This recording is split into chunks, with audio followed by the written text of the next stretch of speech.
Hello, Hofstra fans. Welcome to the W. Mason Coaches Report on GoHofstra.com. PJ Potter, here with the head coach of the Hofstra Pride baseball team, John Russo. Coach, how's everything going? Good, PJ. Thanks for having me. 2-5 on the long road trip in Louisiana. Just first, your overall thoughts.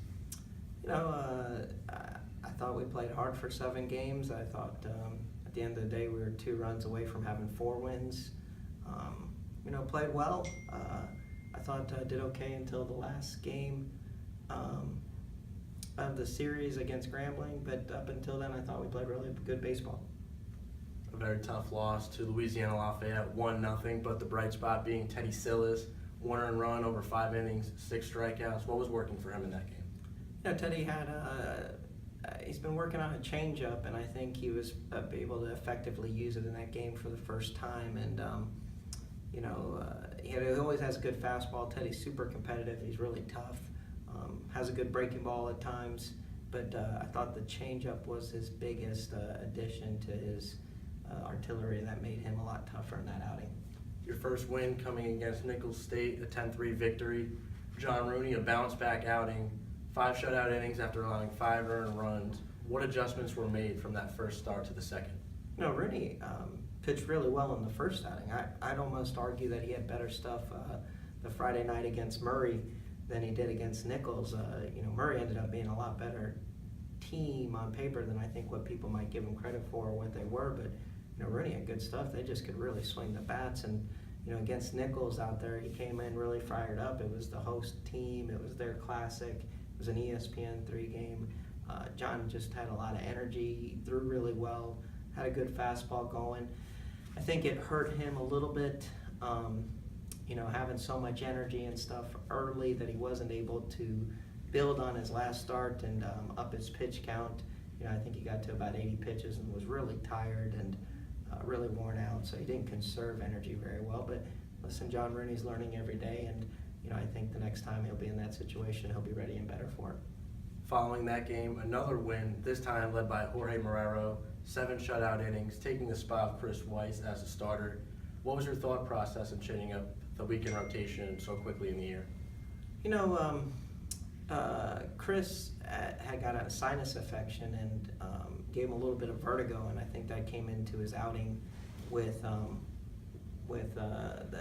3 walks against Southern, and so I thought he was a little bit off there.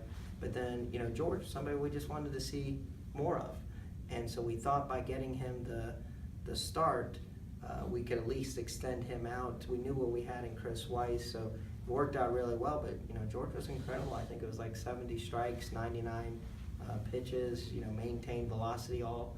I think he went 7 innings, all 7 innings that he threw, and just had really good stuff. And we'd seen flashes of that in the early season, but it was good to see George be able to do it in a game. Final game of the trip, a heartbreaking loss to Grambling State, losing on a pass ball in the 9th inning. What do you tell your players after the game to keep their heads up? The one positive is that I thought we played as poorly of a game as I've coached in 5 years, and we made as many mistakes as possible. I thought Grambling played pretty well, and for us to still have a shot in the 9th inning was pretty incredible, to be honest. And so I told them that it has to come from having talent, because we made a lot of mental mistakes, a lot of physical mistakes, but we're still able to be there at the end of the game. And we got some good performances. You could look on paper and think Teddy didn't throw well, which he didn't, but he really competed. He struck out the side with the bases loaded, no outs, when he basically had nothing going. And then Beasley came in and had a nice performance, and John Ryan at the end of the day did strike out the kid on the last pitch, and that's a freshman doing that in a big spot. So we saw some positives, and he got a big tying hit from Sean Roush, another freshman, and Mikey Reisner I thought played really well in that game, and we got good performances. So we just didn't play good baseball, and at the end of the day we lost. We probably deserved to lose, and we were bad at overall, bad coaching, bad playing, bad everything on that game. Jumping to the offensive side, 16 hits in the first 4 games, 36 in the last 3. Why the sudden burst from the bats? Bottom line is facing the pitching we were facing. We saw above average pitching the first 3 of the first 4 games, and caught a bad break opening night when Lafayette and Southeast got rained out, so that pushed their starters back a day, and so we ended up seeing the number 1 from Southeast, who, was a preseason first team all guy, and then Sunday we saw a kid that was freshman of the year in the Sun Belt, and just saw some really good arms. And then the Wednesday arm from LSU happens to be a top 50 ranked high school prospect that was 93-95 for 5 innings. So it was just tough sledding early, and the guys did a good job of competing. I thought we put the ball in play a lot, and really adjusted, and not to take away anything from Nichols or Southern or Grambling's pitching staff, but it was nice to see some normal pitching, 86, 89 guys, and and then once we did all that, I think you got to see the bats get ready and get going. I think our offense could be pretty good.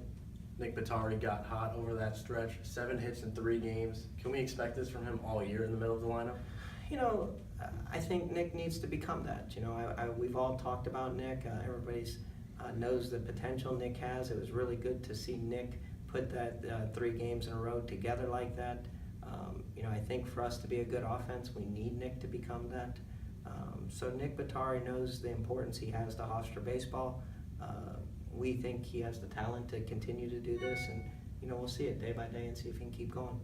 A couple other guys in the lineup hitting over 300, Sean Roush, Teddy Stillis, Mikey Reisner.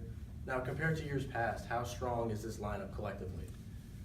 I really like the lineup. I mean, if God forbid we could get Brad Witowski and Vito Friscia and David Lederman going, I mean, top to bottom, this lineup could be really good. And, from all 3 of the guys that I mentioned, we saw flashes of, them being able to hit. Plus, they're proven commodities. They've been there in the past. They've done it. David's a second-team All-CAA guy. Witt's a proven 300 hitter. Vito's a good hitter overall. And so if Mikey and Roush and, the guys keep going at the bottom of the lineup, and Teddy Stillis is hitting 6 always leading our team in hitting, and we have as much confidence in Teddy as anyone. And I even liked what Vinny Costello did in spots and stuff down at the bottom of the order. So from top to bottom, this lineup could really go. Looking into this weekend, you guys are headed back down south to warmer weather, a 3-game set against Charleston Southern. How are you guys prepping for this team? It was nice. We got to get outside yesterday. We got to inter-squad some. We got to see some live pitching and continue on what we got to see last week. We'll get down there on Friday night. I know they're going to be a really good team. They took 2 of 3 from a good VCU team this weekend, and no win or no games in Division I are ever easy, and everybody's always prepared. That's why I tell the kids all the time, all Division I wins are good wins. But I think Charleston Southern would be a good CAA opponent, and it'll give us a good barometer to see where we're at. What did it be, 11, 13 games into the season. So it'd be nice to see what we look like. He's the head coach of the Hofstra Pride baseball team, John Russo. Coach, thank you very much for your time. Thanks, and BJ. Good luck this weekend. You got it.